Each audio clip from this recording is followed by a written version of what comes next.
All right, here on the Fox Takes podcast with Joey Doty. How do you even pronounce your last name? Dowdy, you did Yeah. well. 90% of people put an R in it, and I'm not sure where they find the R. I think they're finding it between the T and the Y, like Daughtry, the musician. Is that Yep, how that's going? Yeah. exactly.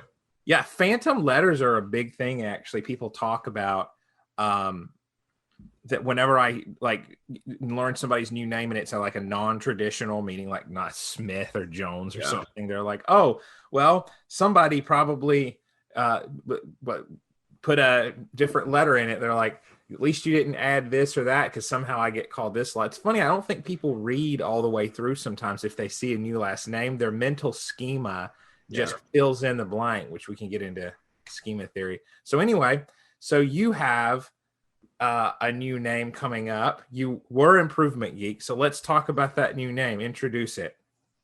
Yeah, so my new name, it just went live this morning. I am now Psypreneur, and I am the psychology performance coach for entrepreneurs and freelancers.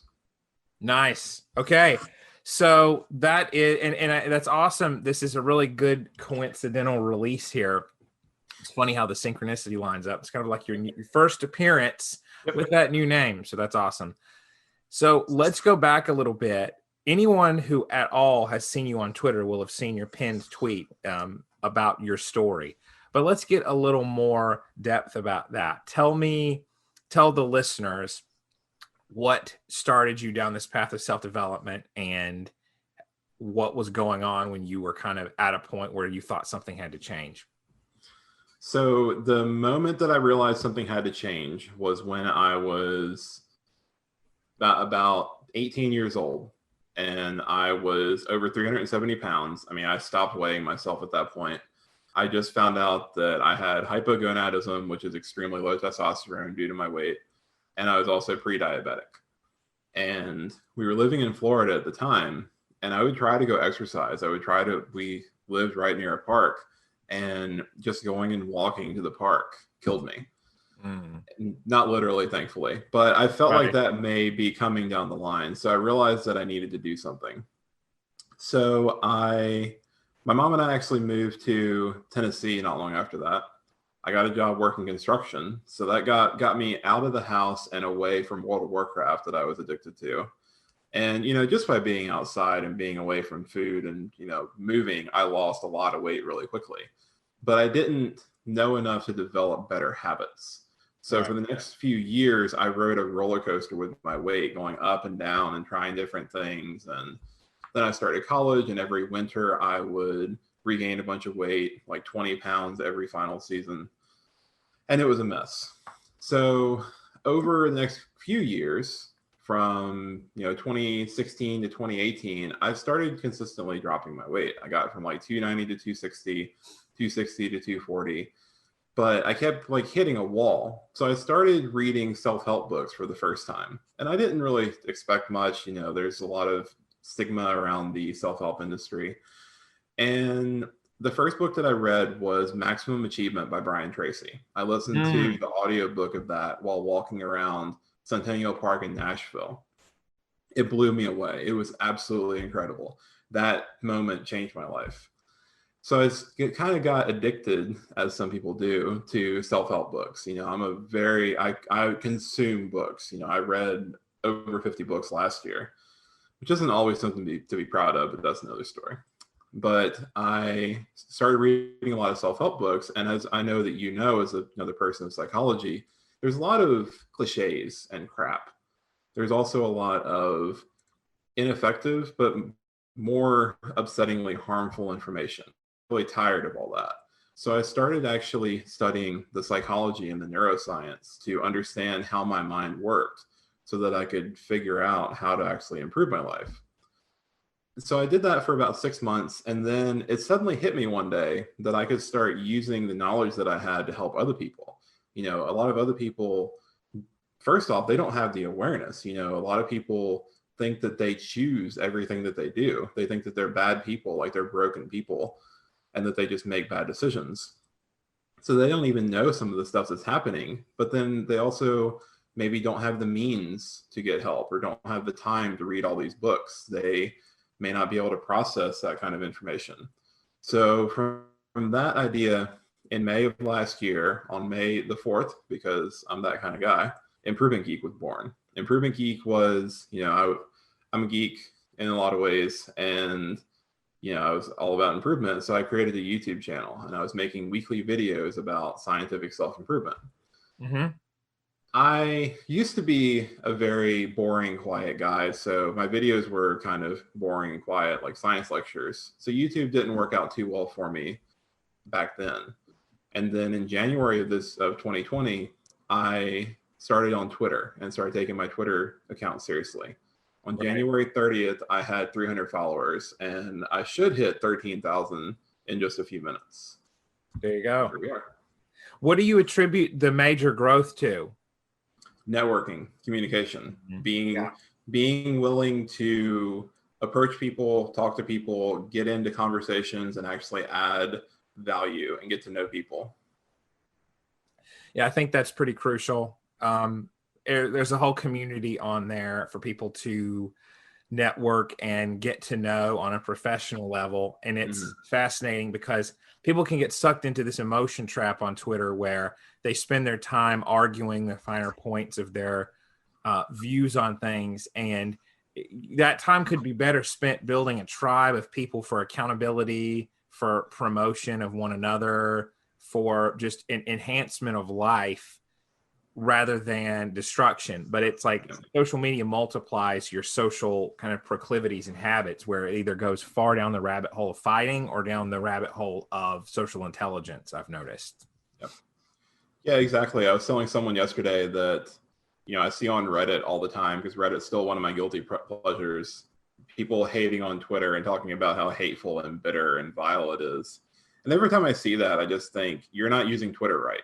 You have the power, you have more power on Twitter to curate your feed and control your inputs than maybe any other social media platform. So frankly, if your Twitter experience is bad, that's kind of on you. That's an opportunity where you can improve that. Start muting. I mean, that's what you sometimes have to do. Yep, exactly. I've experienced that myself. So awesome. So this is a good kind of leaping off point here.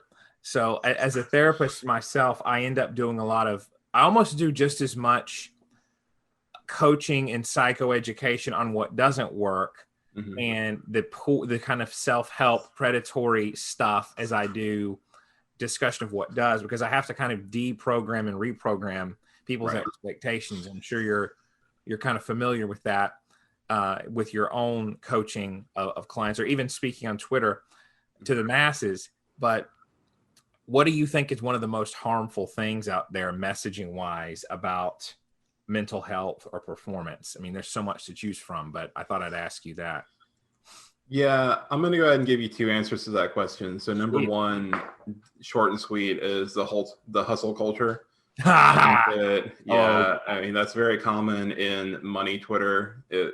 People may not be familiar with that term, but yeah, I mean, it's a very bad mentality. I think it's hugely popularized by Gary Vaynerchuk, unfortunately. And it's just the attitude of hustle every day, hustle 25 hours a day, 8 days a week. And people burn themselves out. And in entrepreneurship, in business, in life, you got to play the long game. And that's the only way you're going to win. You got to take care of yourself. You can't trade your health for wealth, as I like to say, because that sounds cool. So that's one. And then the other that I've been working to break down lately is fear of vulnerability. So this is very common with younger guys, but especially some of the manly men in the manosphere on Twitter and, the red pillars and all that good stuff. They're afraid of being authentic and transparent and being vulnerable because they think that they have to put up this front all the time about, they have everything figured out and they're secure and they're happy and they're strong. And they're almost pandering to their audience as well. When in reality, I found, with my story, with my pin tweet, as you said, I used to be morbidly obese. And, I've talked about my issues with anxiety, panic attacks, regaining weight when my business got going, self-doubt from social media and all that stuff. And that really resonates with people. So not only did it make me feel better to share that kind of thing and to be honest with my community, but it also shows people it's relatable to people. You know, it humanizes you as a creator, but it's also relatable to your audience because they see, hey, I'm not the only person that deals with these kind of things. And then that can help start these conversations where other people feel okay with discussing it. And as a therapist, you know full well that when you discuss something, that really helps you process it. So getting back to the original point, the problem is that people aren't talking about these things. We're not having these conversations, but that's not just hurting the person with the problem, you know, this manosphere guy that thinks that he is perfect because he knows that he's not, but it's also hurting the community because the people that are looking up to these creators feel like they shouldn't be vulnerable either. So ultimately that feeds into the stigma around never talking about anything that's bothering you or any struggles that you're having. And, you know, I've seen a weird trend lately where people are acting like anxiety is a weakness or anxiety doesn't exist. And as someone who's had a lot of anxiety myself and panic attacks, it's really frustrating to see. Wow, what a great rabbit hole to go down. The complete dismissal of mental health concerns is very interesting. So I have to play devil's advocate here because I think there's a lot out there that people are rightfully, their bullshit detector goes off on. So the sort of self-care culture is a bit of a cottage industry now. And it dovetails very well with consumerism in many ways. And so it's this idea that, you know, the customer is always right, the client is always right, tell people what they want to hear and charge for it. So I think that's where some of this over-reliance on everything being a call for hours of self-care versus going into it and braving the new challenge in a way that's responsible, right? And a systematic desensitization way versus flooding yourself. Yeah. Okay. I think it's easy to go one way with that, where it's never do anything new, wrap yourself in bubble wrap, which is irresponsible. And it's people that want to be liked, whether they're therapists or coaches, just telling people stuff like that because it's challenging to challenge people. And then we have the other extreme, which is any anxiety or emotion is a complete and utter failing on your part, and you should eat nails for breakfast.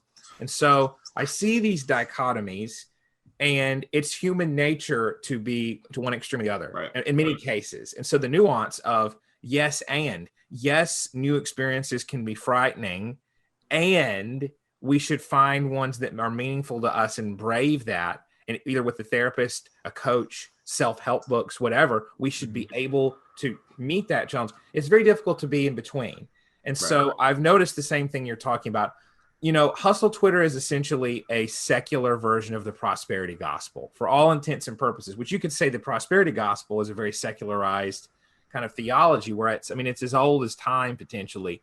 This idea that if you keep doing something, you're going to make it rich. And if you don't, it's because you didn't try hard enough. It hooks into people with high neuroticism on the big five sort of personality thing. There's a lot to go into there, but I won't spend our interview doing it. But people should really notice when they're getting their hook, when something is getting their hooks synced in, like what of your insecurities is being activated by those sort of offers, by those things of, oh, if you click this, your problems will be solved forever with this $30 Gumroad course.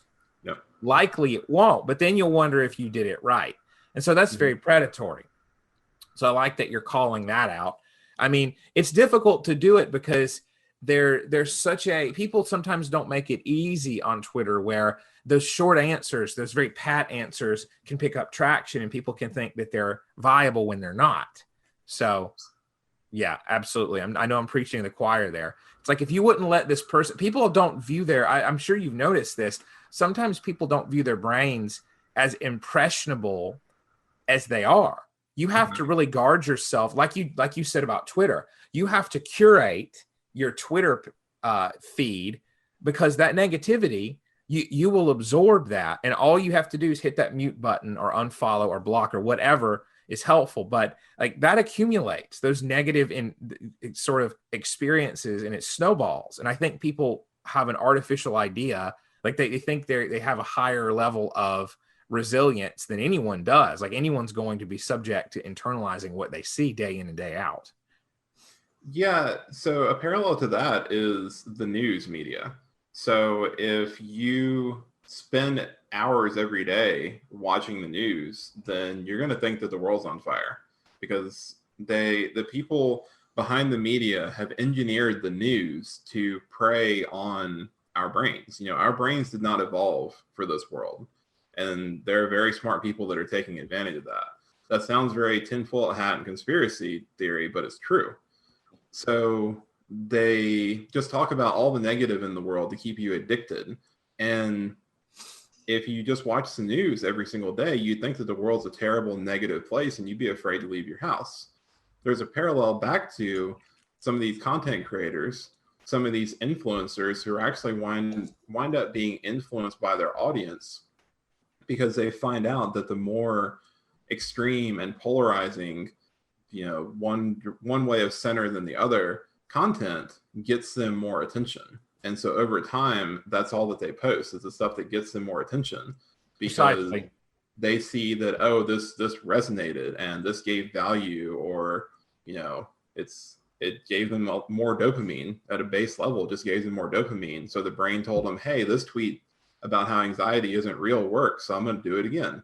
I'm going to say something more extreme. And it's just, yeah. No, that's an absolutely beautiful point. And I think people need to realize that's not tinfoil hat talk. When you say that, I'm not shocked at all. And I'll explain why. So, and you've mentioned this in your tweets, in fact, the idea that our brain is a problem-solving machine. It looks for problems and solves them. And so the media gives your brain a problem. And it's also about copywriting and about, this dovetails also with the sort of things people are marketing on Twitter. Okay. So a lot of the courses people are marketing use scarcity and use sort of, they don't take my word for it. Anyone out there who's listening, who wants to sort of make their brain unhackable, needs to read the book Influence by Robert Cialdini. Yes. Or they need to also read Persuasion, his newer book, which it's amazing the studies that show what the preconditions for persuasion are. So anyway, but that stuff is pretty well documented, that social proof and scarcity very much influence people's behavior. It's the toilet paper shortage due to COVID, all the stuff. You can just look at this stuff. It's not just common sense. It's verifiable. And so like the brain responding to negativity and like the activation of the fear center, the amygdala being something that really imprints and codes a memory stronger, is pretty well documented. And so we have to look at the application of that and how that's being used, and the cycle of people watch it more because it's scary. The producers of the news make more of it because it's watched. People watch it more. There's a very sort of vicious positive feedback loop there of a positive acceleration, meaning additive. And so if people dissect that and think for a minute, am I watching something that's fully objective, or am I watching something that has a motive? Now, spoiler, 99% of the time it's going to have a motive because you want to get views. And so I think it's interesting that you're discussing this sort of polarization effect where content creators who are new and green and doing something they're passionate about might kind of be integrated into the machine here by chasing views and following stuff that's very bombastic and sensationalistic. I've seen it myself. Happens on Twitter all the time. And there's a tendency for things that are very shocking to get retweets. And so of course it makes sense, but for your career lifetime, over your lifetime, that's probably a bad look. I think people, there's no telling how many thousands or millions of content creators go down this rabbit hole that's ultimately going to be bad for them image wise. And just like for their own good, not for their soul even, but for their career, but just do it because in the moment it's something. I can't judge too much because imagine being a teenager who has access to the internet, a place where you can destroy your life or be a star. Like that's a Faustian bargain there. So yeah, I completely agree. I would just advise any content creator, no matter where they are in the journey, whether they're just starting out or whether they have been doing this for years, keep in mind why you're doing it. You know, try to find the balance between creating content to get you more followers and like to grow your following, and creating content to grow your followers, like grow the people. And lately I've shifted my content Right. away from like, oh, this sounds really cool and it's going to get a lot of engagement, to I'm going to speak to my community. Because at this point, I don't care about how many followers I have. I care about how many students I have. I care about how many lives I'm affecting. And that's ultimately the reason why I do what I do. I don't really use social media for personal reasons. So right. If I wasn't doing this, I wouldn't be on social media at all. Like, I'm all about creating a positive legacy and creating, like, making people better. So, I mean, I know it's a balance. Like, you do have to have some content that's going to get you more attention.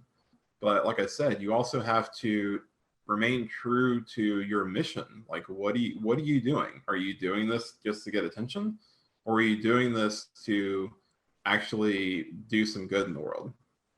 Yeah, that's a huge point, and I think people miss that. And I mean, that's something that people charge hundreds of dollars in these courses to hear, to share rather, the idea of kind of a unified mission and what you're looking to do on Twitter, the unified branding approach. And I mean, again, not to take something that's very serious and sacred here, like a life's mission, turn into something very, quaint and easily marketed, or, kind of bombastic and a point for sales here. But it's very important people to realize that if you have a consistent message, you're likely to pick up more traction if you're looking for growth online. And the thing is, what's so great about that is it coincides so well with altruism and people's genuine desire to help, because you're probably going to have a particular population that you care about. For me, I've tweeted a lot about men's health and how, I remember going to this psychology conference in 2018, and one of the speaker, the woman who founded the Man Therapy Project in Colorado, where there's an actor who plays a therapist, and he talks about like men loving bacon and men having emotions, not just hippies. It's very funny and it's very memorable. Yeah. And she created it because her brother sadly took his own life when he was having a bipolar depressive episode. And she realized that men need different interventions often: humor, mentorship, the ability to give back, the avoidance of pity. Mm-hmm. When the all of these things came into play. And so she created this mission that was very targeted. It was very effective, actually. And it involved like online surveys and things where you don't even have to go in and talk immediately. And it kind of, it gently guided men toward therapy rather than hitting them with, you need to get fixed. Yeah. It's like, what a novel idea. And so for you, it seems like your trajectory has really been putting stuff in terms that is like verifiable. It's funny because I would often with clients do the same thing, like link to a paper or say, well, here's why this is something that works, and here's why it's something that doesn't. Like, dwelling on whatever you're upset about doesn't actually help that much. It can be counterproductive because you're thinking about it and your brain considers it even more important than it did before. So that's a common misconception. Right. Venting is good to dignify your emotions, but after a point it becomes overkill. So that's a common thing people don't get. That's because their model is this idea of like catharting things out. It's very funny how the metaphors go. It's like you think you're getting it out. And it's like, no, you're actually priming it more within your brain. So that's a whole nother rabbit hole to go down. But I think it's very important what you hit on about the hypocrisy of the kind of, I don't even know. So the term red pill doesn't mean really anything anymore, because the people have turned everything into a red pill, like the red pill on the carnivore lifestyle, on soy, on this and that. And it's like, okay, so that term started with the Matrix, meaning your pill that introduces you to reality. Then it was used by and large by the men's rights community. And now it's just everything. It's gone back into general usage, really. Yep. And so it's like, well, what does that mean? What is that? And then there's like clear pills. It's like, okay, well, that's kind of a misnomer. because that doesn't even mean, you're just trying to use a metaphor that's already been used and add on to it. Just create your own. So anyway, yeah, the thing is, you can't trust faceless profiles on Twitter to direct your life. They're directing their stuff based on what gets retweets. They have no obligation to help you. And it's just so saddening that, man, you nailed something earlier when you said people need better mental health or might not be willing to go in and talk about that stuff, or there's taboos about that. Yeah, and that keeps people from knowing who's out to help them versus who's out for their money. Right. You're not getting a disclosure form that has the qualifications of like someone and like a guarantee that they won't screw you over from Moneybags 420 on Twitter, who has a picture of a dollar sign as their avatar. But that offers confidentiality. People may be more willing to chat about stuff on Twitter with someone than go into a therapist's office because of the taboo. And I think that's another thing that we really have to get real about, because some therapists don't make it easy. You don't want to go in. Everybody doesn't want live, laugh, love therapy. And everyone doesn't want that. And it's like, well, men need to just do better at opening up. And it's like, but we have to meet people where they are, right? I'd be curious your thoughts on that, like on what your pet peeves are in the mental health community. Because I like to ask people that, because I'm never really offended, because it's stuff that I don't agree with either. So one thing that you brought up that I want to touch on really quick is anonymous accounts versus, people that like us that are our names and pictures. I know some people, a lot of people like us, and some people that are just permanently anonymous because of reasons. People may have valid reasons for staying anonymous. That's totally fine. I get it. I think that generally people have the intuition to know whether or not this is a person that can actually be trusted. Like, whether, one person that I know, he's a good friend of mine. He's anonymous, but he's a school teacher. And so he's protecting other people by being anonymous. Right. An anonymous person that's not to be trusted, not going to name names, but I blocked them this morning.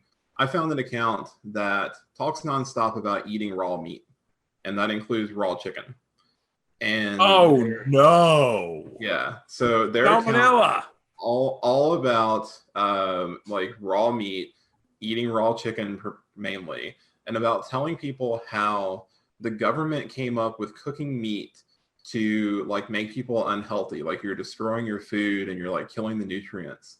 And it's talking, I saw a tweet from it this morning right before I blocked it that was like, well, when you have diarrhea after you eat raw chicken, it's just your body's way of flushing out toxins, and all bacteria are good bacteria. And it's just like, what in, like, how? And this account has like 9,000 followers too. Oh yeah. And it's like, people believe this shit. Oh yeah. Well, I mean, Twitter is the kind of world religions hub, and everybody's a priest, right? It's like choose your God. So I'm not surprised that was. I think I know what you're talking about, and I'm not going to go too far into detail on that either, at least on the air. Maybe I'll do a Patreon where I warn people of like the scariest Twitter accounts or something. You have to come in and be a member, like. But joking aside, that's a good point. And I don't think that being your true identity online is for everybody. I only have a problem with the Anon accounts when they start to show a lot of hypocrisy, where it's basically, I mean, I can't believe there's one that was saying like, if you don't have skin in the game and you're not real online or something, you're not taking it seriously. And it's like, they're an Anon account. Now, maybe that was a joke, but it didn't seem to be played for laughs. And like it's like, what are you saying? And the political accounts too that are anonymous, that are telling people like go out there and do stuff, you first, right? Like as a therapist, I have an especially strong sense of revulsion to the easy hypocrisy that can go along with the anonymity, right? It's like everyone, like you're not doing stuff in person. What are you going to do? I mean, it seems like it's kind of a con game in many ways for many accounts. But yes, of course, you have to protect yourself if there's an extenuating reason. I get that. So it's, a lot of people don't know this, but it's kind of a marketing strategy. Like it's a dark side of a marketing strategy. Oh, absolutely. Where projection. You tear down people who are doing things that you're kind of doing. Right. Belittling them. Yeah, of And course. like, oh, this person copied me, or this person shouldn't be doing this. It's like this person posts too many platitudes, and then Yeah. they turn around and tell people to shower. And it's Yeah. like you're a hypocrite, and you're just destroying like other people. Oh yeah. But I do want to get back to the actual question that you asked me a minute Oh, ago. sure. So my biggest problem with the mental health community is people that think that everything should be sunshine and rainbows, and the people that Bingo. think that we like that kind of gives positive psychology a bad name. You Uh-huh. know, positive or like psychology and self-help and mental health is about processing your emotions. I talk about meditation and how that helps you increase your emotional control. And then I get some actually people in my replies. It's like, well, aren't emotions good? It's like, yeah, I never said that they weren't. I'm saying that you should control, process, and harness your emotions. I do my best work when I'm angry about something, when I'm frustrated. Like, that's just who I am. So when I get pissed off about something, I harness that instead of punching a wall or something like that. So I think that people need to do a better job about accepting that life isn't always happiness. And in fact, it would be boring if it wasn't. Like, if everything was perfect all the time, we wouldn't appreciate anything. I think a lot of people forget that because they just want to be happy. They don't really want to. Some people don't really want to deal with the darker side of reality. But if you don't deal with it, then it's just going to fester and grow. Brilliant.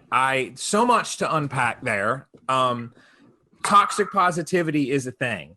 Yep. And it's funny because I've seen people talk about how that's such a ridiculous term, and it's not. I mean, and take it from me, anybody who follows my Twitter knows that I don't post cringe stuff. I don't go down the rabbit hole of calling anything that I don't like toxic or abusive. I think that becomes a slippery slope, and it becomes one of those we can guillotine everybody and there's nobody's head left kind of deals, where it's like all masculinity is not toxic. Some unequivocally is, like we just talked about with the hypocrisy of no emotion Twitter. So yes, I'll call that out absolutely all day. However, men having friendships is not toxic. That's and needing male camaraderie, which, there's the idea of man up and deal with stuff alone. That's very toxic, and people can play into that as a sort of con game to say, okay, well, here's what you need to do to be sufficient on your own. Of course, not talking to anyone. Yeah, that's really healthy. Yeah. But it's really good what you're getting at about the unwillingness to address negative emotion. I think that comes from a few sources. I think we can't overestimate possibly how much a therapist's personality or training or the fusion of the two comes into play with their attitude toward negative stuff. So anytime someone's weeping or really displaying negative emotion, if you have empathy as a therapist, you're probably going to want to help them through that and stop that. But you do have to realize that's not always the role right away. You want to dignify that emotion and allow people to work through it. And that can be difficult for someone who's a fixer. And so there's that element of not, and there's also the just world fallacy, right? Of, well, we like to think that people brought about their own circumstances. And so, well, if you think positive or do something better, that'll fix it. And part of that is we're afraid to look at just how things can happen to people. It's very fear inducing to think about, because people can get into relationships with others who hid their psychopathy or narcissism very well, right? But then there's a tendency to say, oh, well, you have to screen your partners better. Well, there's some pretty well contained psychopaths who do a good job of hiding their grandiosity, their egocentrism, etc., because they don't have the same flaws or need to be seen as narcissists. And so it's like, well, anyone could potentially fall for that if they don't really screen, but we don't like to think that. We like to think, oh, we'll just be positive in that won't happen. And that's kind of our own inability, if we haven't worked on it, to sit with negative facts, right? It's like, oh, well, we don't need to gloss over negative stuff. And there's a lot of well-intentioned therapists and helpers out there, I think, who really like to do the live, laugh, love, gloss over approach, which is like applying potpourri to a corpse. Essentially, it's like we have to do the depth work that isn't easy. That's the whole reason why we're a therapist and not just somebody's friend who's talking to them, right? Yeah, I mean, so you actually touched on two different sides of something that came to my mind, which is victim blaming. You know, if you go down the just world fallacy, then you're essentially blaming the victim. Like, well, you should have known that your girlfriend, like the girl, was abusive, like before you started ever going out with her. Right. But then if you try to stay away from, blaming the victim at all, like stay away from any fault of theirs, then you're not actually helping them, because it's like you're coddling them basically. So you have to find the middle road where you're dealing with actual reality. Like, okay, maybe you could have done better in this situation. Like maybe here are the signs, like, or maybe here's some tests that you could have. But also, luck is a real concept. Sometimes things just don't work out, or sometimes things do work out. I am who I am because of a combination of the bad and the good luck that I've had. And if you just ignore the fact that there's chaos and randomness and luck in the world, then you're gonna turn into a law of attraction person, where it's like, well, I'm just gonna want it and wish it and believe it and dream it, and I'm gonna win the lottery.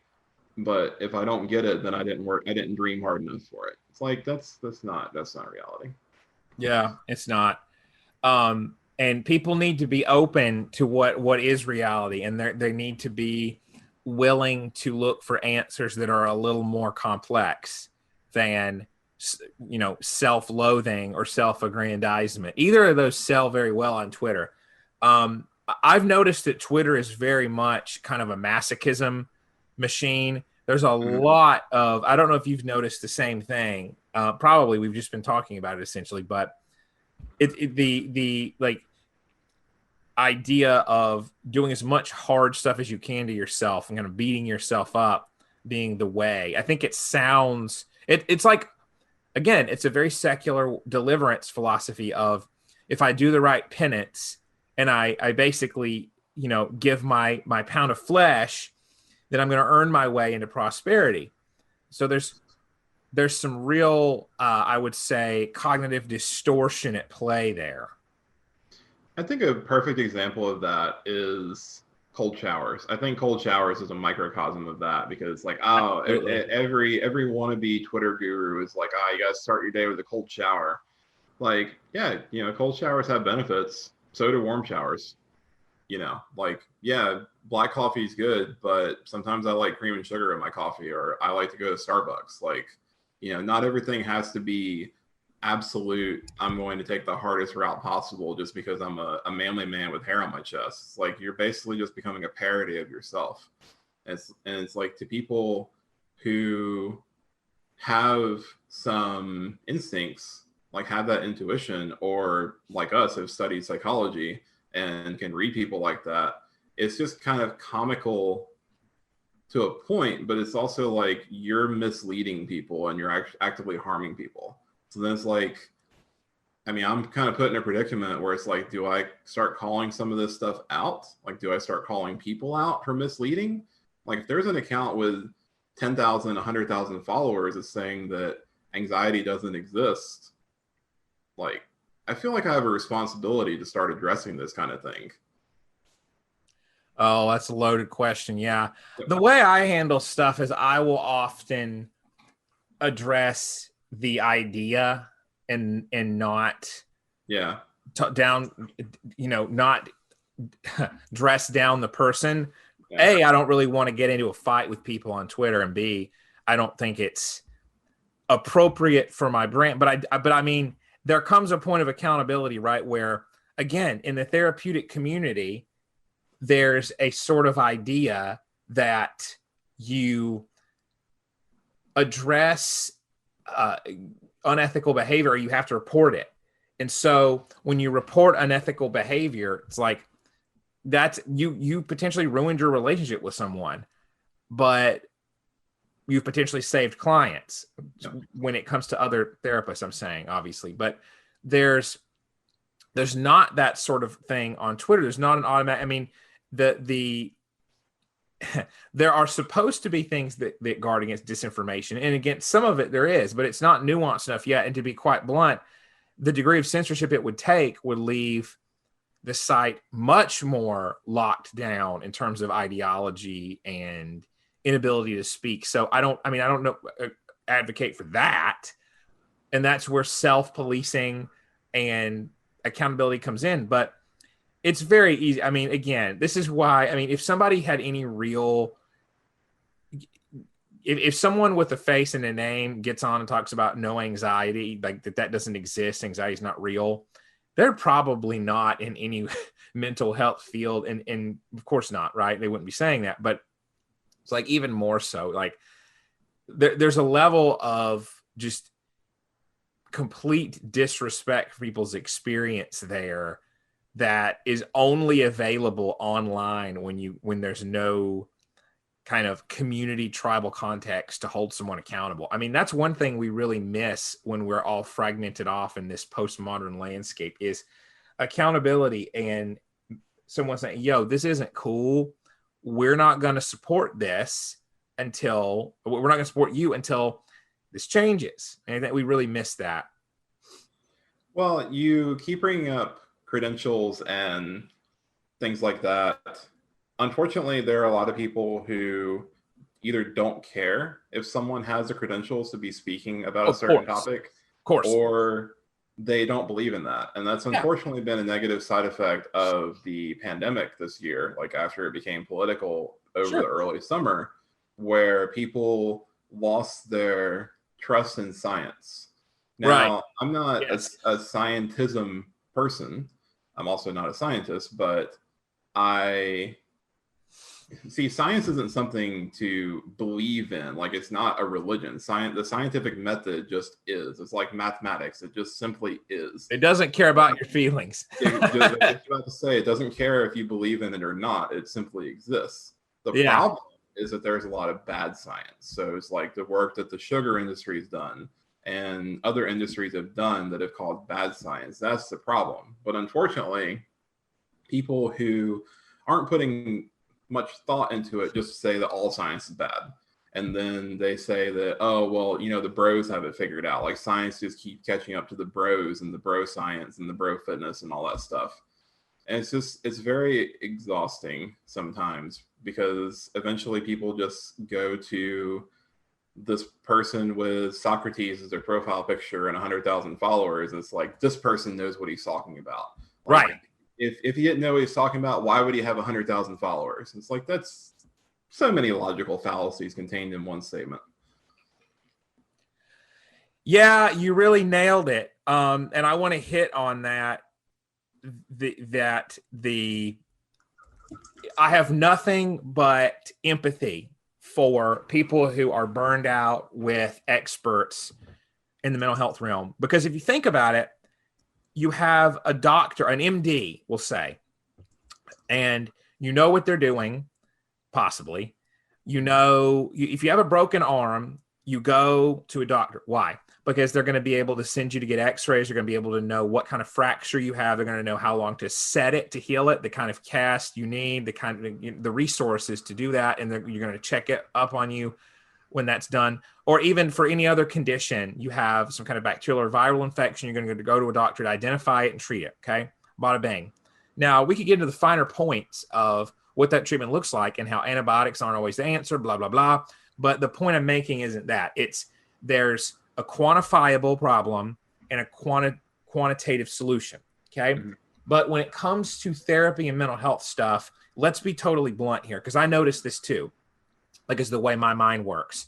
Mm-hmm. There's often not an identified problem. And if there is, it's one that's very nebulous, like lack of self-esteem. Okay.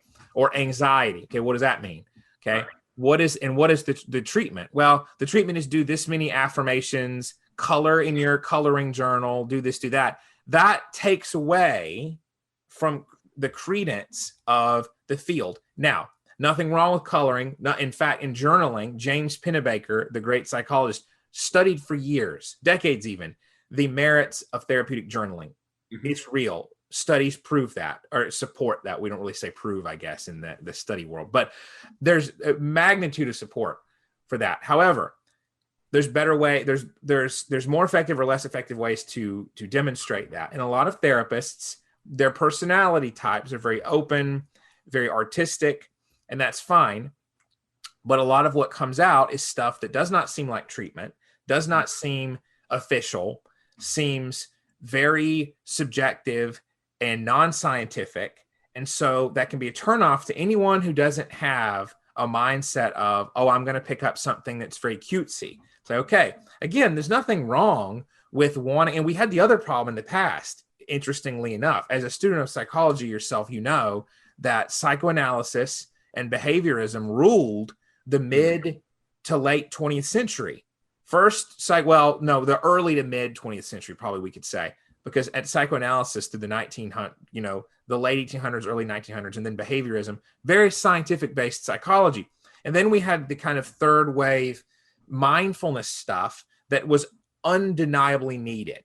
But that has sort of digressed into very nebulous stuff when it didn't start that way. And so people on Twitter like, wow, I don't really think this is effective, but someone telling me there are these 5 practices that will heal me. There's a sort of quasi-expert nature to that that's more appealing. And that gets into hustle marketing Twitter, by the way. And I've observed this, like it gives people something to hold on to. And it's really unfortunate because there's so many therapies like EMDR or DBT that have steps and very important elements that people can grab onto, but they don't hear about it as much from therapy Twitter.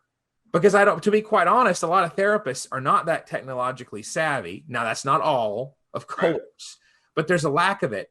And so a hustler who's technologically savvy can sell their therapeutic wares easier and can come off as an expert or an anti-expert, which hilariously enough is the same thing. Basically, as an expert, they're like, don't trust me. I'm not your doctor. And it's like, but they're still claiming a sort of expertise, so they wouldn't be able to sell anything. It's funny to notice that.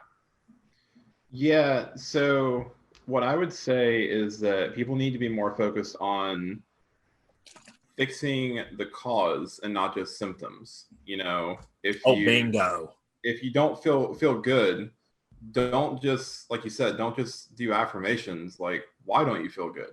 You need to address what the actual problem is instead of just fixing the symptoms that you have. Because, it's like I used to struggle with alcohol and I had reasons for that. I had depression. I wasn't happy with the way that my life was going, despite the effort that I was putting in. And there would be times where I would stop drinking, like go completely dry for weeks or months at a time. But that didn't actually fix anything because I was only addressing a symptom. I wasn't addressing the actual cause. And an issue is that when you have a hustler who doesn't really know all that much about how the brain works, they just know what works for them, or they're just putting random words together, then they're just treating symptoms. And so they're not actually really helping anybody. They may help someone feel a little bit better, but they're not actually fixing the underlying problem. You have to go deeper into that.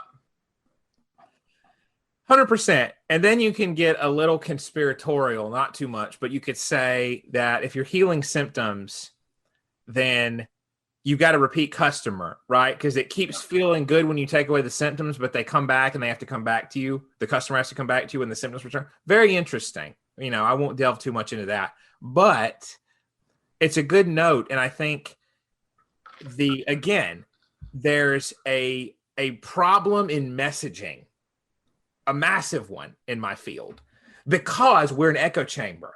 Mm-hmm. Most therapists, I think, are extremely well-intentioned. Now, I say well-intentioned because I think a lot of hurt gets thrown at clients that is maybe, I'm going to hope, unintentional. So if clients feel unheard, sometimes that's unintentional on the therapist's part. I'm not going to defend it that much, though, because I have heard stories where clearly anyone with any degree of emotional intelligence, much less a therapist, wouldn't say the kind of stuff clients have told me they've heard from a therapist. So I'm not going to go down that road on devil's advocate. But the messaging around trauma healing is very sometimes unprofessional, very scary to people what does trauma do? Well, it often creates an avoidance of, it's like a scab and that never really heals, and you cover it, you protect it, you keep a Band-Aid on it. And the therapy message is like, oh, well, be vulnerable to everyone and bravely live your vulnerability. Well, so I just tweeted about this the other day. That doesn't always work. There's not always someone right there in your immediate surroundings, a well-intentioned stranger, right? There's plenty of predators. And I think it's completely disingenuous to pretend otherwise, that there aren't people who will take advantage of weakness. And so I think with trauma healing, it can be scary to people, this idea of doing it all at once, or that you have to open up immediately. And again, the messaging there is not on point, because there are therapies that allow you to incrementally go into it and incrementally look at your root problem. That's why I'm going on this tangent, is the root issue with trauma. The symptoms come out as avoidance, anxiety, poor esteem, distractibility, actually, because ADHD symptoms, it can be, so anxiety can mimic ADHD, as many people may be aware, or might not. Hopefully somebody learned something new with that, but that might be where their symptoms are coming from. It's like, you have to address that, but it can be less scary than what therapists are putting out there. And so again, this echo chamber of well-intentioned therapists where you wouldn't be able to understand why someone wouldn't trust right away to go into their experiences, why they'd be guarded. It's like, well, as a therapist, you probably are assuming that people haven't taken advantage of them, or that they don't trust you yet. Like, you're a good therapist if you're out there, like expecting people to open up, but they don't know that. And so the messaging needs to change and be less cringeworthy and be less like either unprofessional or too frightening about how it feels to address your trauma. I think there's a lot of responsibility that people need to take on both sides. So people who have the awareness and know that they need help, they need to take the responsibility of doing their due diligence and making sure that the people that they're going to for help are qualified people who are experienced, and people that have, that can actually help you, have that track record. And then at the same time, you mentioned people who have good intentions. Well, it's great to have good intentions, but if you don't have good education or a good track record, it doesn't mean anything. You're still hurting people. So the people that have good intentions, they need to take the responsibility to actually know what they're talking about. Like, when I go to post one of my psychology facts of the day, I double check to make sure that it's actually a fact, so that I don't, hurt someone, or, something that only hurt me, get called out, no, that's actually bullshit, because then I look stupid, and then that hurts people's faith in me.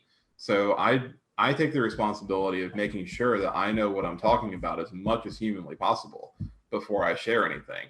And if the other creators on Twitter or YouTube or whatever, other therapists, off of social media, took the time and took the responsibility to make sure that they actually know what they're talking about and can actually help people, the world would be such a better place. But, especially with social media, we're all in I got to get out my content for that sweet dopamine, and I got to get followers so I can get money and all this stuff. It's like no one takes the time to do it. No, I completely agree with that. And someone that I really would shout out, who is doing a pretty good job, is Donald Robertson, the guy who does How to Think Like a Roman Emperor. So he is a trained therapist, and he was an analyst. He discovered a kind of annoyance with psychoanalysis, went into Stoicism, and then wrote about it. And I mean, it's very, and so I interviewed him, and we talked about Stoicism and how it doesn't always, it doesn't say that all emotions are negative, or even that you can control our emotions.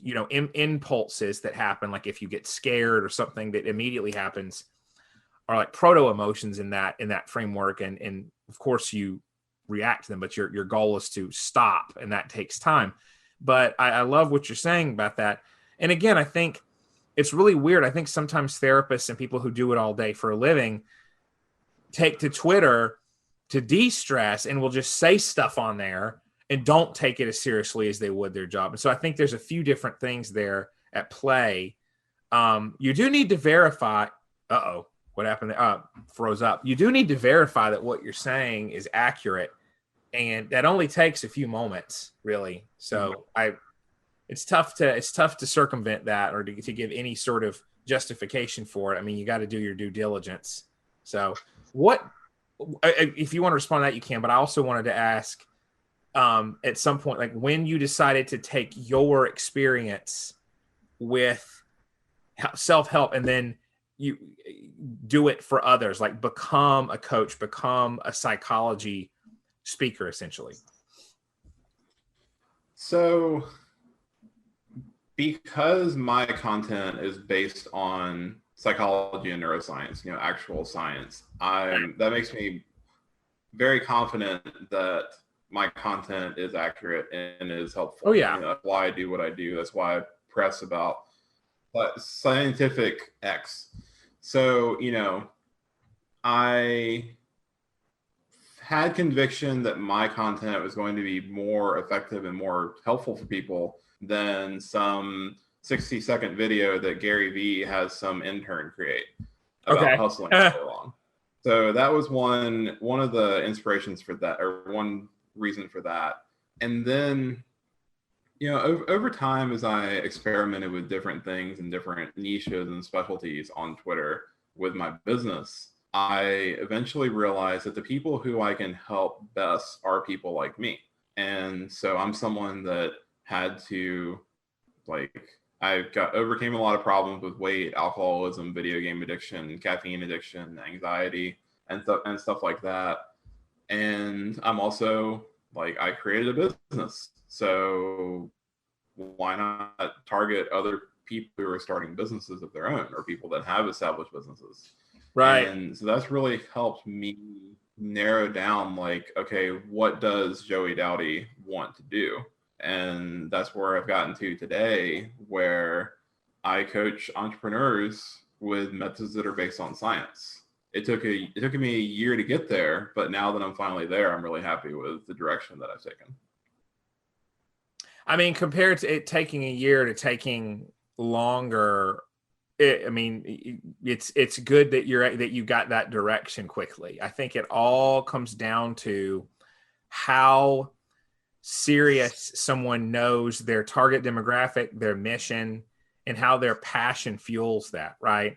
So it's like that what model of looking at passion and will, an Aristotelian model, from Aristotle. So I think it's very equal parts planning and an actual emotional drive, because one without the other becomes either aimless or cold and sort of robotic. And people can sense either one of those. Yeah, for sure. Something that a lot of new creators don't know, and something I didn't know when I first started off, is that the more niche down that you are, the better things will go for you. Now, you may grow slower, but the community that you have will be closer to you. So, I was talking to someone yesterday about this, where they were afraid to go into something that was somewhat specific, and I told them, the more specific that you get, the better for you and your community. So, with me, one of the reasons why I'm so specific is so that I feel confident that I know what I'm talking about. I'm not a psychologist and a therapist or a coach for every person that would ever want help. There are some people that come to me and I'm like, I'm sorry, that's not something that I'm knowledgeable about. I don't specialize in that. And going off that point, something that I can't believe I haven't gotten to yet, we need to normalize saying I don't know. We need to normalize not talking about something that you don't actually know anything about. You don't have to have an opinion about anything or about everything. And I really wish that more people would admit when they're just I don't know, and defer to someone else rather than pretending that they know it all. Absolutely. It's pretty obvious when you're talking out of your ass. Oh yeah, I think that's supremely important. And we can't, that can't be overstated. I think it's, again, ego getting in the way of authenticity. So there's like the fear that saying you don't know something will come across as incompetent. Well, whether or not you say it or not, people will figure it out. So that's the key element we got to be aware of, is like, everyone's not going to be a trauma expert. Everyone's not going to be a CBT expert. You have to, if that, whatever you want, there's as many different therapists as there are people with the degree. Like it's not a monolithic profession where everyone comes across the same way. Nothing is. There's always variation based on personality and post-grad training. And for anybody out there, I think they need to realize if you had a bad experience with a therapist, that was that therapist and it was that particular model. So there's lots of people who need one certain model and they've had a therapist who had another. Let's say people who want more of a tough love and they got more of a fluffy kind of child safety proof therapist, someone who doilies and rainbows and stuff. And then there's nothing wrong with that when that's what you need. And then there's the opposite. You get people who maybe have been through a lot and had nothing but a lot of tough talk and tough love. And then they get a therapist who's the same way and says, well, what did you do to fix it? What did you and constantly throws back in that person's face what they need to do. And so either way there, and ideally a therapist titrates their clinical presentation based on what the client needs. I will say that, you should not, and it's not a one size fits all thing. Sometimes you have to talk about accountability. Sometimes you have to talk about boundaries and how someone deserves a break. And knowing when to do that is the mark of a good therapist, analyst, healer, whatever you want to say. Just good social, just emotional intelligence, which that's a phrase that's been overused to death. Emotional intelligence is a complex variable, and it's not always a positive thing. It's how you use it that makes the difference. It's not an altruism meter. People get that wrong, and they get it wrong because they read too many articles that are clickbait about you may do this if you have low emotional intelligence. Of course you're going to think, oh, well, let me look at this. It's usually wrong. And I mean, that idea, it's a lot like ego strength, like what you talk about with your willpower video, where there's a lot of misconceptions about it. And it'd be interesting with the whole replicability crisis in psychology of hand-picked, cherry-picked studies being kind of the linchpin of some of our ideas, going back and exploring those and saying, oh, maybe this wasn't right. Maybe this was something that was a kind of hand-picked result that was picked because it supports an overarching dogma. Yeah. So for those who don't know about my YouTube channel, as of right now in December 2020, by far my most popular video is a rather negative video, basically picking apart the ego depletion theory. And it's not so much me picking apart the theory, it's me ranting a little bit about how it got popularized. So I did the research and looked at the meta-analyses and stuff like that, and found out that this concept of ego depletion and willpower depletion was just bad science. Essentially, Roy Baumeister, the researcher, had something in mind, and he did experiments and found just enough of a correlation that validated his hypothesis, and got together with a journalist and wrote a book about it. Well, that book became a bestseller, and now we have people that think that if you don't have donuts in the morning, then you're not going to have as much willpower later in the day. And it's that just didn't get enough rigorous science, or there wasn't enough of the scientific method used for the whole ego depletion thing, which is really unfortunate. So it's even if we go back and we, people have been doing meta-analyses, like Carol Dweck did one thing. First off, with Carol Dweck, who wrote the book Mindset, that should be required reading for basically anybody, she did a study where some of her subjects believed in ego depletion and some of her subjects didn't. Well, the subjects that believed in it showed signs of it, and the subjects that didn't believe in it didn't. So to get back to what you were just saying about, going back and looking at some of these things and trying to replicate them, unfortunately, even if we disprove them, it's going to take a long time to actually disprove them in the public eye. Bingo. Oh my gosh, absolutely. I mean, metaphors matter. What people expose themselves to on a mimetic level. This gets into memes, and I don't mean the funny pictures. I mean ideas that are viral and spread. And so that's part of why we got a lot of bullshit therapy now, is because it sounds good and it packages well. And the media is the message, as Marshall McLuhan would say. The way we absorb stuff is often as important as what we're absorbing. And so the sort of packaging of something being very comforting, like a security blanket, is what kind of propagates the live, laugh, love therapy. And so the idea of something sounding very scientific and making sense, like we imagine, like when we work out, our muscles fatigue, and then we give it a break and we go back and it's stronger. Okay. Yeah. So the mind is very nebulous. And so what we do is we create metaphors that explain it.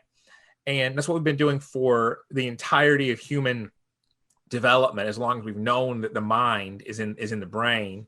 Well, and spirituality, like I'm Christian, I believe in the soul, but we know that the brain really factors in to the mind, right? And we know that that's a huge thing that relies on bodily processes. And so we have these ideas, our metaphors seep, they overlap. And so ego strength sounds like a really good model, sounds very effective, very, very descriptive. And when people are exposed to it, it sticks, and they start to misuse it. They start to think, well, or even at this point, using it at all can be detrimental. Like if you think that you're going to need a break, if you think you can't do it, you can't. I mean, that's essentially what those ego depletion replication studies you're talking about, the willpower replication stuff, has proven, is what you think you can do, you can do. What you think you can't do, you can't do.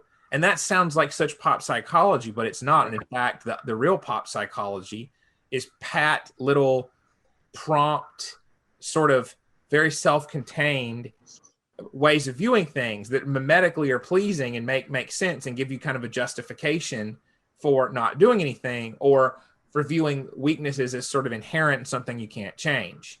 So it's very hazardous. Right. What people have imbibed, like I think the whole list of distortions that are just commonplace, like the idea that venting and dwelling on something will fix it. Wrong, not helpful, but it's something, and you can look at it malevolently and say, well, as a therapist, your goal is to put yourself out of a job. That's bar none. You're supposed to make the client independent. However, if you're not good at getting a lot of clients and you have a few that you need to keep, even unconsciously, your goal may shift to keeping them. It may shift to customer retention, which is antithetical to good therapy. They're completely, inversely related. So if you're trying to keep people, you're not going to tell them, well, you can outgrow this and you don't need to vent all the time and you can use solutions, and you can vent as much as you need to feel heard, but then let's move towards solutions. It's like, oh no, but them coming back every week has become familiar. And you may even like this person as a friend. And that's very hazardous to their health. You need to be working on getting them out of your office. Yeah, that gets back to what I was saying before, the responsibility of the content creator or the therapist in this case is to make sure that you're actually doing things that are helping people and not getting them stuck. I mean, I think that I'm sure Tony Robbins has done a lot of good, but I think that certain people have gotten addicted to going to Tony Robbins type events and like feeling really good and getting all hyped up and everything, getting very motivated.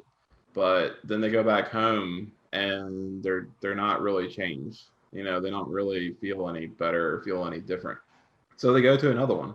And, the wave of gurus that came after Tony Robbins, I think there was a lot of them that were very predatory and, basically created a job for themselves where, maybe I'll write a book or maybe I'll create a course or coaching or something like that and keep you coming back for more and give you just enough of a drip of information and motivation so that you feel good for a little bit.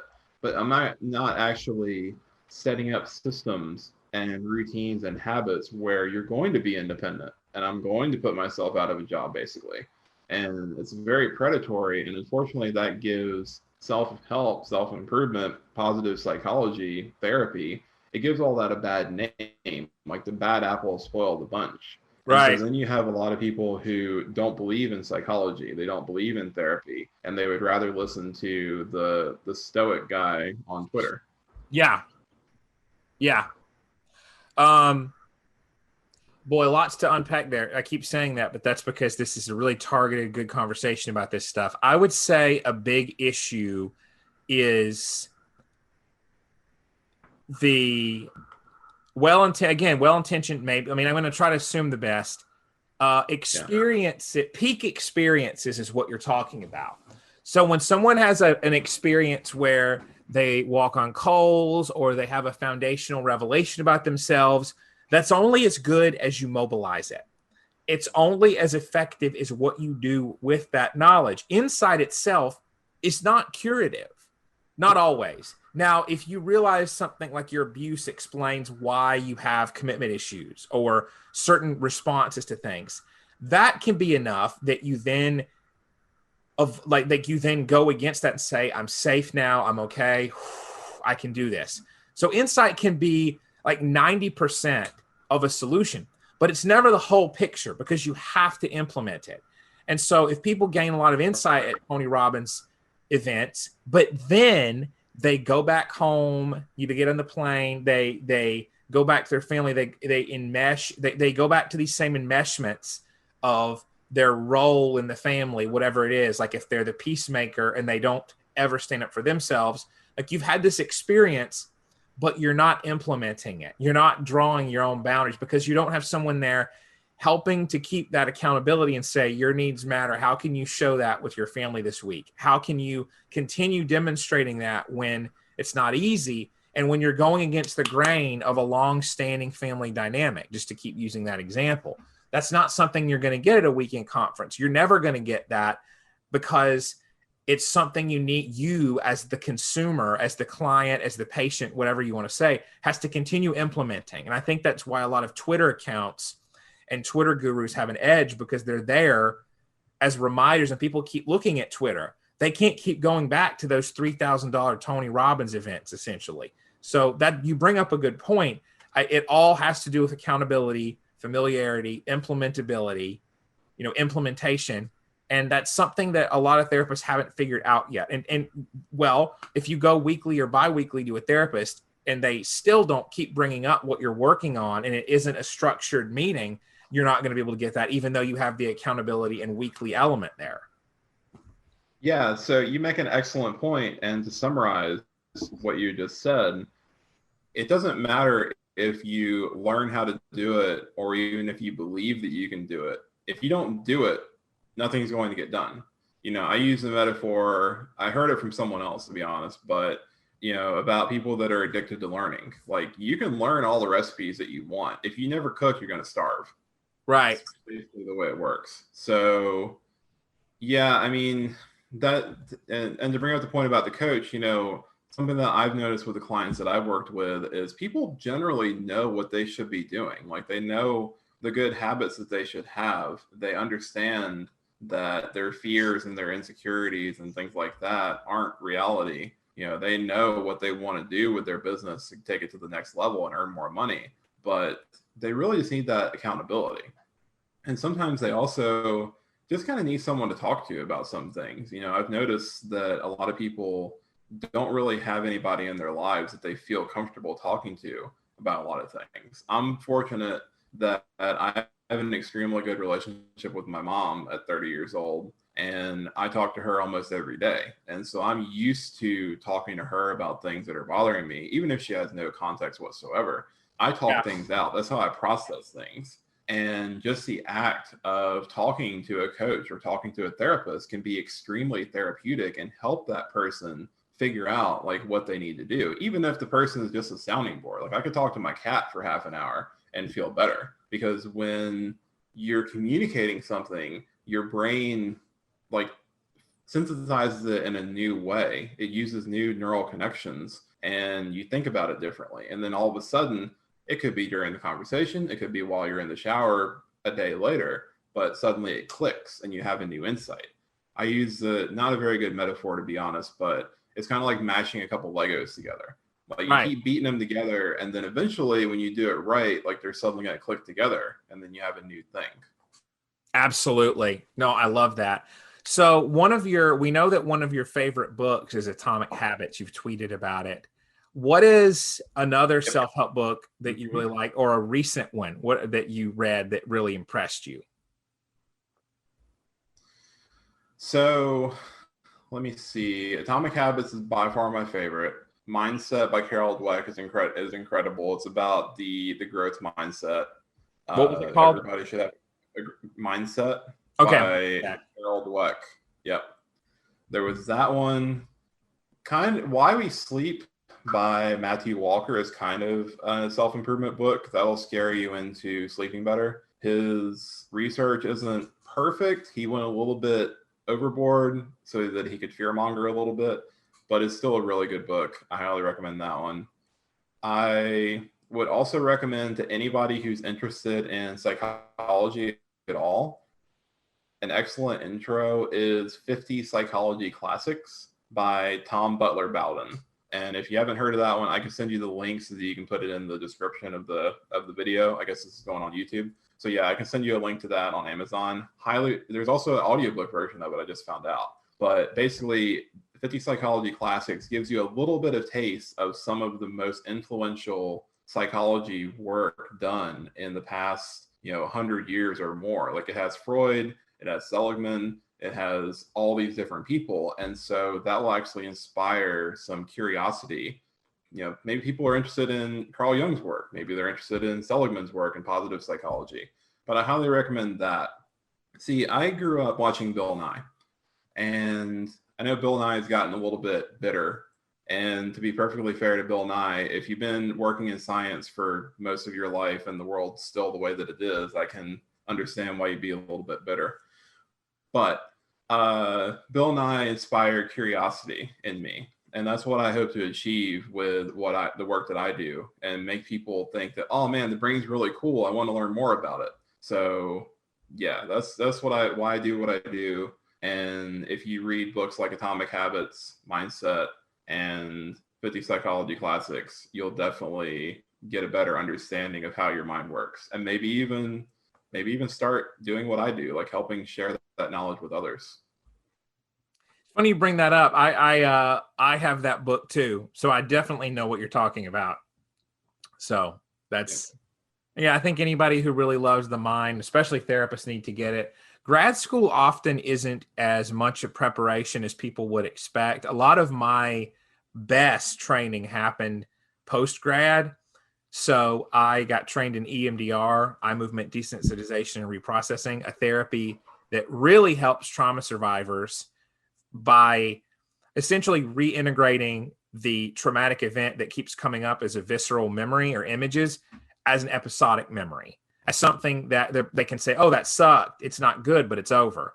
So a lot of my understanding comes from that. And that was kind of paywall or locked behind having a grad degree, because you have to have a master's to get trained in that, or as a therapist, or be a nurse or a doctor. And so there's still some of those models where it's like and that's why people on Twitter say, don't go to college, don't do this, don't do that.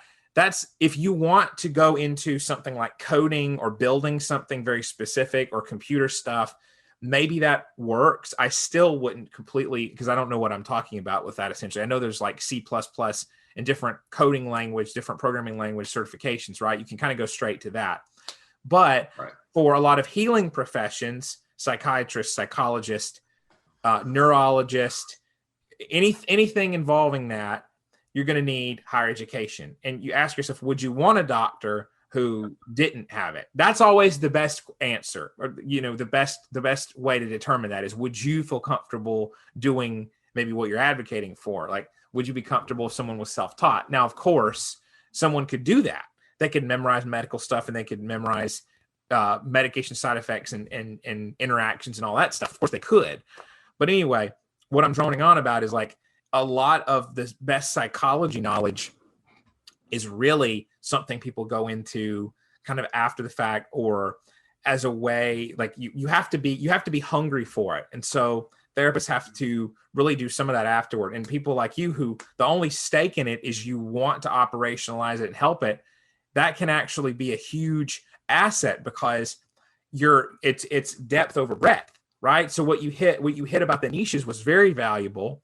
In grad school, there's a lot of scattershot stuff, like here's your professional orientation, which is basically ethics, and a little bit of marketing. Not much. That isn't really taught in school at all, by the way, to therapists. So that's why so many of them have amazing techniques and things that they're not marketing. They don't know how, and some of them are not inclined to learn that because they have this fallacy that, well, if I'm good, people will find me.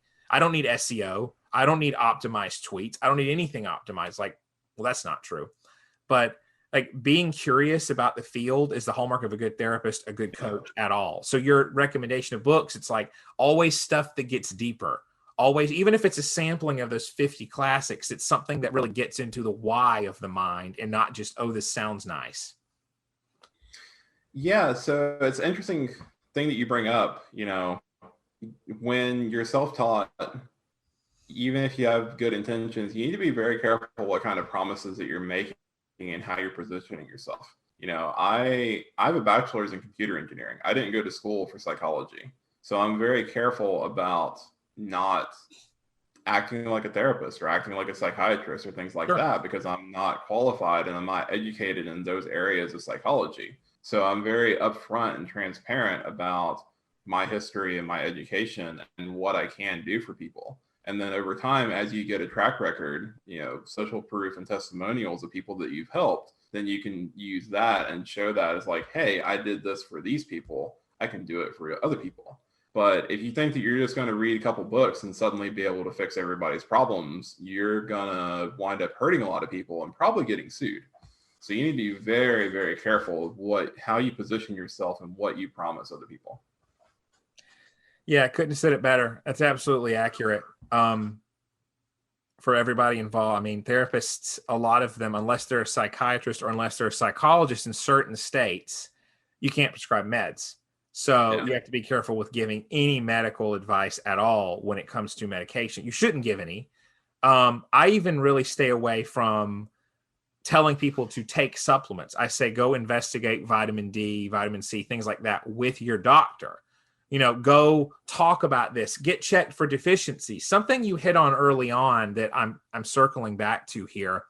It's absolutely essential if you're having depression, anxiety, mental health symptoms, that you realize the mind-body divide is completely fictitious. That was a hugely detrimental introduction that Rene Descartes cursed, essentially, upon the psychology world, and now it's lifted. I mean, he was a great thinker. He invented a lot of algebraic stuff and mathematics, but the idea of the mind and body being divided is very unhelpful because your mood is impacted by your health. When you spoke about the importance of hormones and how low T was coming into the equation when you had issues with weight, I think all men who are, and women, of course, anyone, but particularly men who are struggling with sluggishness or with mood stuff need to get a good physical examination. I say that because men are notorious about not going to the doctor. So it's essential to do that because the mind and the body are very integrated. And you might have,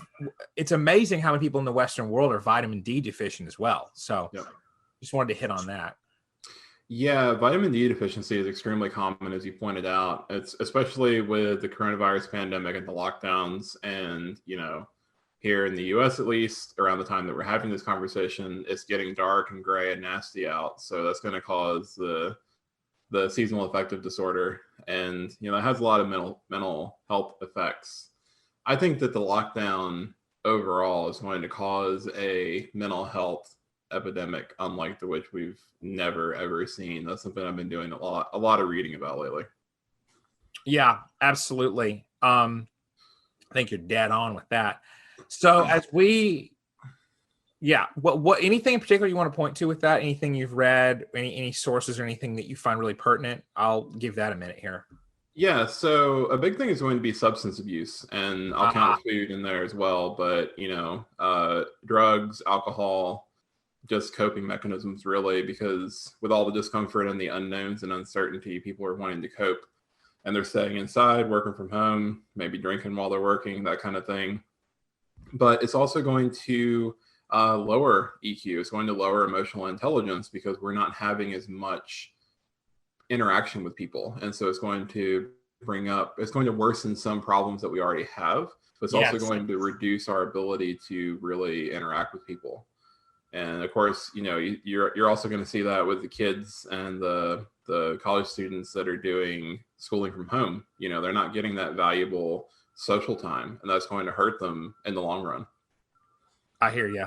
I definitely think that we need to be authentic about this. One big thing that annoys me is we've heard so much about how mental health matters from people, and now we're hearing potentially from the same people, maybe not, that to even talk authentically about the effects of isolation is to say we don't care about science or health, or we don't care about quarantine, we don't care about safety, which, we have to talk about health in all aspects. Yes, we need to ensure that we don't infect others, and we need to take proper precautions. And to think that somehow spending Christmas alone but thinking about family is the same as being with them is completely inauthentic and completely the same kind of lie that you have shoved down your throat about anything else marketing related that just isn't. It sounds good, but it isn't. We know that face-to-face contact and, calibrating people's expressions, having an interpersonal element is essential. So if you can do that over Zoom, fine. I'm not saying to go out and infect people with COVID and to be irresponsible, wear a mask, do what's necessary. But the way that people are essentially, this all or nothing, again, it comes back to all or nothing thinking and that cognitive distortion, that to say we need to help people with depression is the same as saying we want to kill the elderly. Completely inappropriate, not true. We have to be able to talk about all of this. And I think that people are afraid to discuss it because there's a lack of nuance, and you have to be nuanced. You have to say, look, it's not about shaking hands and getting in close proximity with people and getting very, courting disaster. It's about finding ways to be safe while also getting social needs met, especially for extroverts and people who use socialization to get out of their own negative cognitive frameworks. It's essential to keep that going for mental health reasons and to avoid substance use and isolation. Well, the thing about that is, in this case and many other cases, nuance requires extra thought and time. Yes. And many are unwilling to take that extra time and put in that extra thought. So we wind up with extremist views just all across the board. Yeah, absolutely. It's the echo chamber effect. It's the confirmation bias. Twitter's really good for confirmation bias if you're not intentional about it.